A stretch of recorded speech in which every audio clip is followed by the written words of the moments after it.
బయటకు వెళ్తూ on the వేలో పనసపళ్ళు అయితే చూసాం. ఇంకెందుకు లేట్ అని పనసపండు అయితే కొనేసి ఇంటికి తెచ్చేసుకున్నాం. ఇంటికి తెచ్చుకున్నాం కానీ ఇంకా కట్ చేసుకోలేదు. ఆ నెక్స్ట్ డేకి మంచి స్మెల్ వస్తుంది.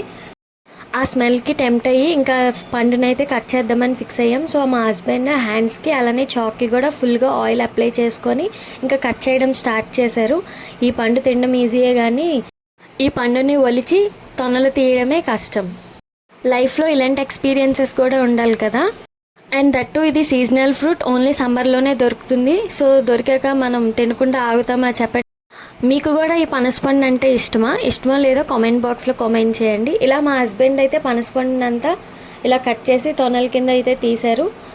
తర్వాత మా అత్తయ్య తొనలకున్న మెస్ అంతా క్లియర్ చేసి నీట్గా అయితే చేసి అన్నీ ఒక పళ్ళెంలో సర్దేశారు. అవునట్టు చెప్పడం మర్చిపోయాను, పండు అయితే చాలా బాగుంది. మరిన్ని వీడియోస్ కోసం మన ఛానల్ అయితే సబ్స్క్రైబ్ చేసుకోండి. Thank you for watching. Please